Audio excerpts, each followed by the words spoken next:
Malachi and EJ, for both of you, the last minute of regulation where you got the free throws and then you had the dish to EJ for the dunk to tie it. What were you guys feeling in that last minute? What were you seeing in that last minute that enabled you guys to at least push it to overtime? Really, really, we just needed a stop. So we got that stop after I made the free throws. And then we were just trying to get a bucket to, force the overtime or, win the game. And, it was execution. I think it was just the defensive end. I felt like we got a lot of stops when we needed to get the stops, and that was the area we needed to improve on, is getting stops, not allowing as many offensive rebounds, and I feel like we did that. So, on the timeout that they called, like a minute 23 to go, EJ, you had the deflection that started the run there. Mike Woodson said that was like the play of the game, basically. Did you have an idea, or how did you read that play, and how important was it to get a stop in that specific play? Before the game, yesterday I asked Coach could I guard him whenever me and Kyle was in the game, so I felt like they were going to go to him at the end of the game because he's been their go-to guy. So I just did use extra effort plays to get that ball. So I felt like our defense created offense for us. How much momentum, did that dunk at the end of regulation give you guys, and what was kind of the feeling in the huddle going into overtime? Did you feel like, all the momentum was on your side at that point?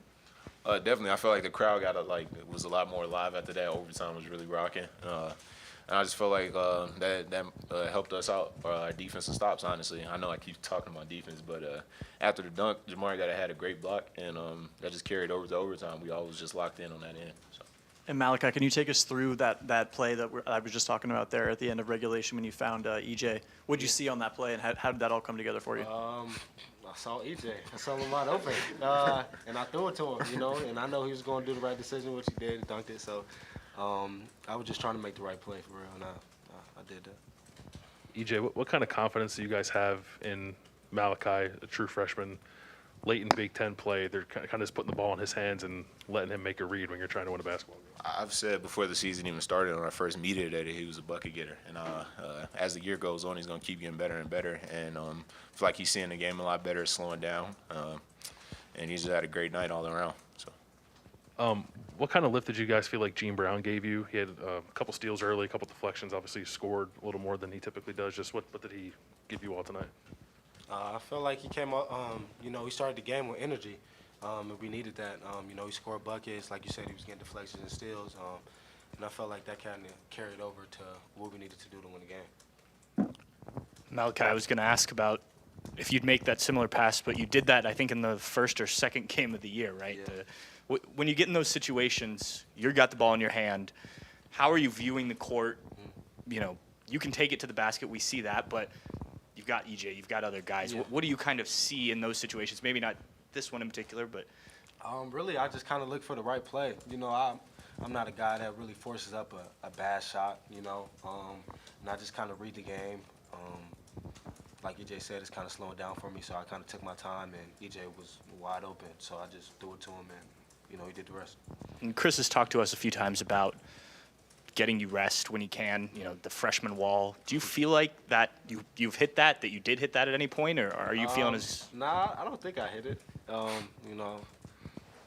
still got to, condition myself to play, minutes like that, but, I feel fine, just take a little ice bath, and, yeah, that's it. Malachi, I think most people would have assumed that your ability to score would have translated before anything else, but you just kind of said it. You don't take bad shots. You seem to know how to score and don't necessarily get outside of yourself to get those baskets. I guess, how did you develop that skill, and not just like being able to do it, but knowing where your shots should come from, and how to be efficient? Kind of just getting to my spots, where I know I can make a shot. So, I got to my spots tonight, and they was falling. So, are you a big heat check guy at all, or is it just kind of like? Yeah, I'm a heat check guy. Yeah, I definitely am. Yeah. Malachi, I'm curious, kind of on top of what Pat was saying, but when it comes to, you mentioned the slowing down of the game and getting more comfortable. It seems like just offensive efficiency has kind of come naturally as, games continue for you. And what part of your game, whether it's offensively specifically, defensively specifically, have you seen the game slow down the most and has led to this recency? Kind of just like reads on the offensive end, like ball screens, how they playing them. I feel like I've been working on that, you know, in practice and games. So I feel like I got better. I'm getting better at that. And EJ, I'm curious. This is a team that hasn't lost back-to-back games this year, and what has kind of allowed you guys to have that sense, that unity to kind of turn things around on a dime, even if especially to respond in less than 48 hours after that Iowa loss. I mean, what has allowed you guys to kind of regroup and kind of let things just spiral out of control, I guess? Just being resilient, honestly. Guys locking in on the things we need to get better at. I just feel like that's the defensive end, is just being able to play off of each other. Like every night's not going to be my night, and guys like Kai, Jamari, Gene, they all stepped up tonight and made big plays at the right time. So. Question And Kyle, I gotta throw Kyle in there too. Sorry. Yeah. EJ, what's going through your head right now? When you were here 2 days ago, you were looking down a lot, and it was obviously a tough loss. To go through everything that game was, and then to go through everything this game was, 11-point lead disappears, you force overtime. What is going through your head right now? I'm just happy we fought through adversity. Honestly, they had their run at the right time. I'm just happy we won this game. We got to turn the page to Thursday. So just happy we won this game. Got to string together games, get the 2 wins in a row. So. Did you learn something about yourselves today? Nothing I already didn't know, that we're a resilient team. Last question. Kind of going off that kind of question for both of you guys. You've beaten Duke. You got a win against Wisconsin here. But today you fought back to get the win. Does it mean a little more? And how special is it for you guys? I saw a lot of smiles there after tying it up. How special is it for you guys to get the win now that you did face that adversity? I mean, it just means a lot. I'm so happy we just fought through adversity, honestly. Like I said, I'm sorry to keep talking about defense, but our defense carried the offense. I just felt like us locking in on that end really propelled us to go win that game. So shout out to Jamari for the great ball pressure. Gene came out really good. Kyle came out, played some great defense as well. Zed, all those guys, every guy who got minutes on the floor just went out there and played their hardest. So.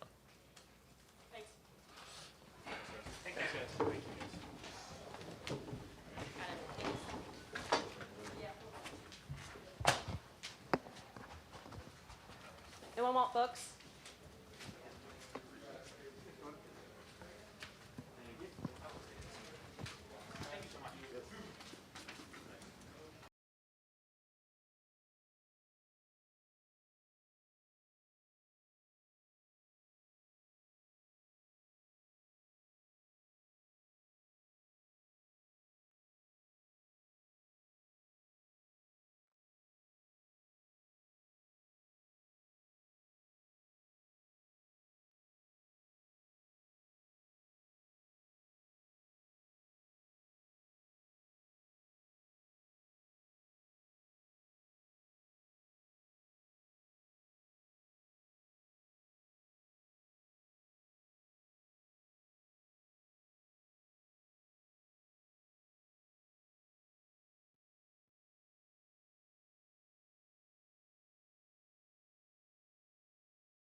All right, guys.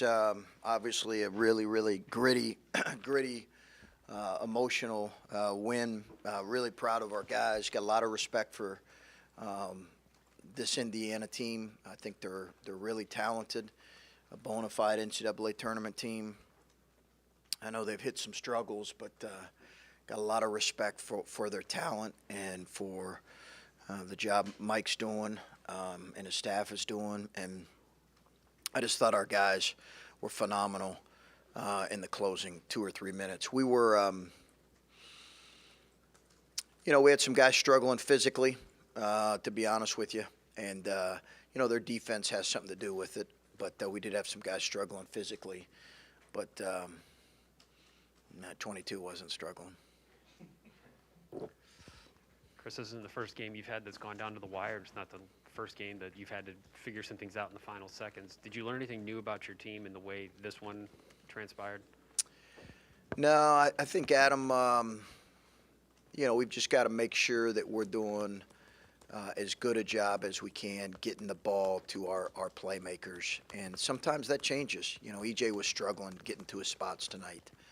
And then our playmakers have to make the right read.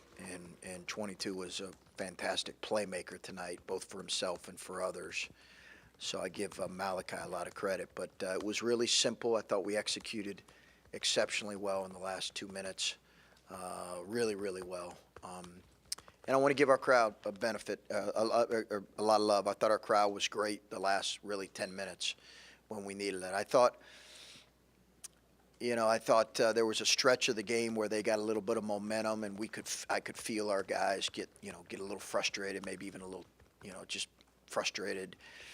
We're missing shots, and we just tried to keep it really simple and keep it in our playmakers' hands. And our execution on offense and on defense was good. But it's been good all year late, to be honest with you. Like I said, with the exception of 2 games.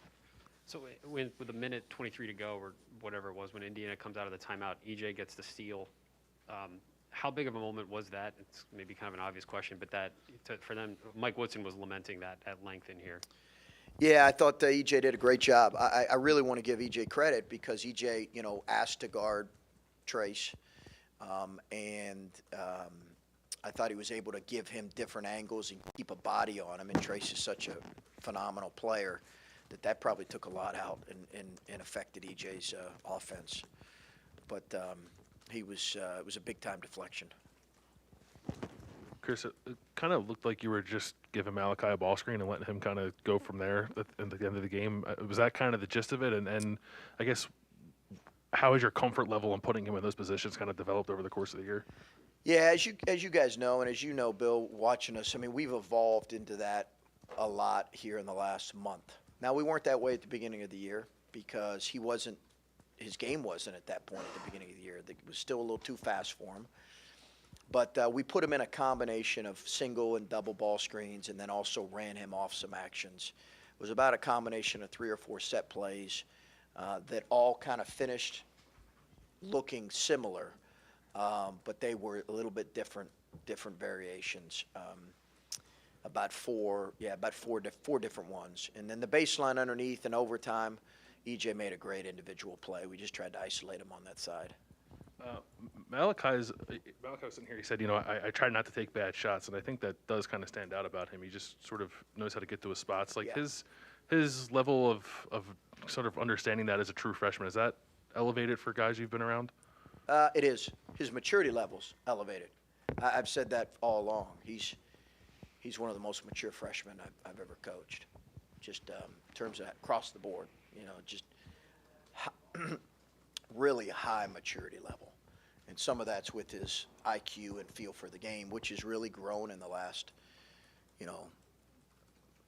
really. If you saw us in Florida, you would say, okay, he's a completely different player.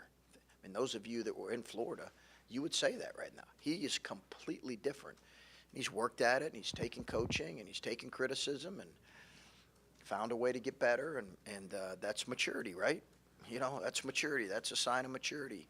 I'm not blaming anybody else. I'm accepting accountability. I'm going to find a way to get better. I'm going to really work at it, and that's a great sign of maturity. Coach, how tangible was the momentum shift there at the end of regulation when you guys were in the huddle going into overtime, and what was the confidence level from you guys and your team at that point? I think they were really confident. We were really glad we got it to overtime. They were up 4 with the ball with a minute 23 or 24 to go. But it's still a long game.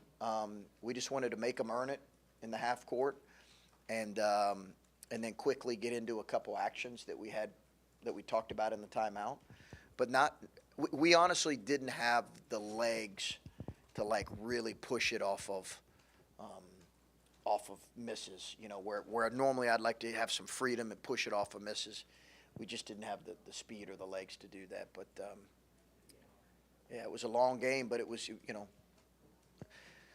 coming back them with the ball. That didn't look great at that point.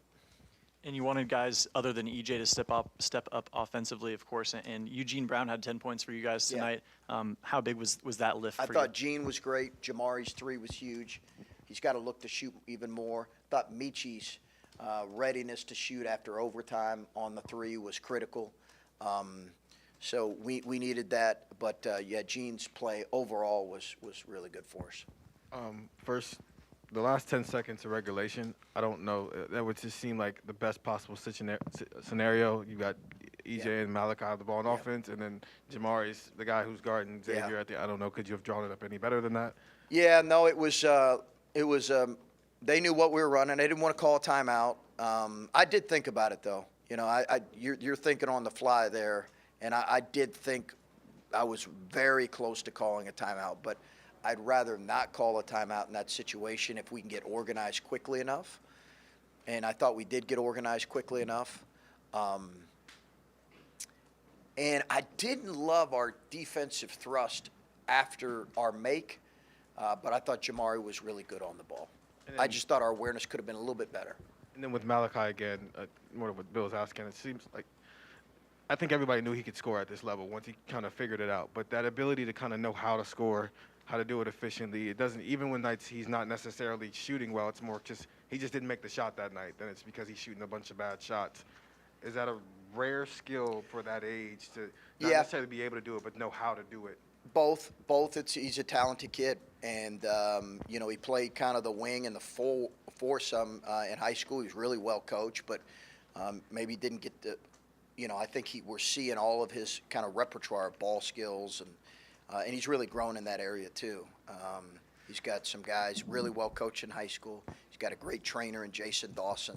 He's a really committed kid in terms of working on his skills and back to his maturity. But he can get to his spots as well as anybody I've coached. Chris, you talked after the last game about when to get guys rest, but Malachi and the freshman wall. Obviously, tonight was not an opportunity to do that, but he comes through. When you have a freshman who can continue to fight through things, he said he's feeling good, physically as much as anyone is. What does that do when a young guy can do that for you? Yeah, he's I told you guys after the Iowa game, I played him more than I'd like to play him. It's not like I just want to try to keep him fresh. But we've just needed every minute from him and his ability to play make and have ball skills and make reads and get to his spots. With our team this year, sometimes Cedric can do that. We have some other guys that can do it at times, but he certainly can do it at the highest level right now. And sort of a strange question, but is he the player he is right now if you guys have Justice capable of kind of taking that role over? I know that's a bigger picture question, but it's a good question. But I would like to see what that was like. Okay. If you're giving me an option, I'll play. I'd like to see Justice out there and see if Malachi figured it out. I think he probably would. Well, I think it was the first or second game he makes a pass. I think it was also to EJ late in the game. Yeah. And was that something you guys, or to Zed, yes. Was that something you guys knew early on he could do? And no, we put him in some of those spots early, but I don't think you know that until the lights are on fully. I don't think you fully know that until the lights are on. After Iowa grabbed 20 offensive rebounds the other day, so Indiana comes in and gets 15. I know against Iowa you said you just felt like they hustled more, they got to more loose balls. Do you think that happened today? Do you think it was more long rebounds? Are there similarities between the two? Rebounds, but we got to get better at it. I mean, we got to get better at that. Like that's got to be more important to us than what it is right now. Bottom line, it's got to be more important to us than what it is right now. There are some that bounced over our heads. There were some long rebounds. Their size got us at times. But I've got to coach that better, and we've got to take more ownership in that. It's not acceptable right now. Coach, coming off that Iowa loss, back at home, the short turnaround, how much does this win, kind of climbing out there, it looked like you might drop another game, how much does it mean to the team to kind of be able to pull out a win here? I think it means a lot. We beat a good team. We beat a good team that had, time to. I don't know what all, if that's overrated, having time to prepare, but certainly they had a freshness to them. But we beat a good team. I just think it's a huge, huge boost for us. I just think the poise, the composure, and the grit we showed late. There cannot be enough said about that with our guys. There just can't, and I'm super proud of them. Chris, this isn't a team that's lost back-to-back games at all this season. What has allowed? Is it maturity? Is it what has allowed you guys to regroup and kind of build those? DJ, Kyle, Justin, Jamari, our captains, Justice, those 5 guys. Your captains are the one that set the tone for that after a loss. So it's those guys set the tone in the locker room. I didn't mean to cut you off, but those guys set the tone in the locker room after a loss. I guess kind of building off what Pat asked you earlier, you had talked about that freshman wall with Malachi, but when you see a performance like that, does that almost make you, start to ask him in practice and things like that, hey, are you sure you're feeling fine? Because he certainly didn't seem like he's hitting any sort of wall out there right now. Yeah, and listen, if there's no wall, I'm good with that. Okay, so I'm not. Let's not make up a wall if there is no wall. I'm fine with there being no wall at any time. I just am aware of the amount of minutes I'm playing a young guy with young legs, and now we've asked him to do a lot more than what we did earlier in the year. And he's responded to times where he struggled. He struggled at Michigan early, and struggled defensively at times, guarding Brooks, and then he responded in the second half and was better on both ends. So I think we're going to continue to have those kind of moments from him. He's not going to be, this every night. It's too much to expect of a kid, but he's been phenomenal. Yeah, all's well that ends well, obviously. But this was a little bit reminiscent of the other day when I think until that jam that Liddell had with 5 seconds left, I think he went 12 minutes and had 1 field goal. Just, I don't know, what were they doing over the course of that second half? After you got ahead by 11, they just kind of chipped away. Is this the last question? It is. So we're going to leave on this question. Okay. All right. Scrap that. Add one more question to this here. I'll answer this one. Okay. Do that one, and somebody come up with something better than that. But no, it's not. It's a good question. It's a fair question, but I need a better one to go home on. Yeah, I'd have to look at it. Steve. I don't know. I'd have to. I think we missed some shots. I think we didn't play with quite enough force. But they're a good defensive team, so give them credit. They're a really good defensive team. But I did not love our execution and our pace during that stretch. So I'd have to look at it. I just did not love I didn't love our execution and pace. I thought we missed some open looks, and give their defense credit. Given what's on the schedule next, I guess similar question from what was asked earlier. The magnitude of this kind of win to avoid a 2-game losing streak when you know what's coming next on the road and then another road trip right after that. I mean, to get this one, looking forward, I guess, what do you think? Yeah, you know what? I think I try not to do that because you can drive yourself crazy. I mean, I'll just be spinning in my office and, immediately think of worst case scenarios and 5-game losing streaks. And, I think as much as anything, I have about 6 things that I write on my notes every game, okay? And they are things that are really, really important to me in life and in coaching. And staying in the moment is certainly one of them. I have something that I say that just tries to remind me to stay as present as possible. So this win was important, but I try not to look too far ahead, and we didn't wallow in the loss on Saturday either. You can't in this league. You got to move forward. All right, thanks, guys.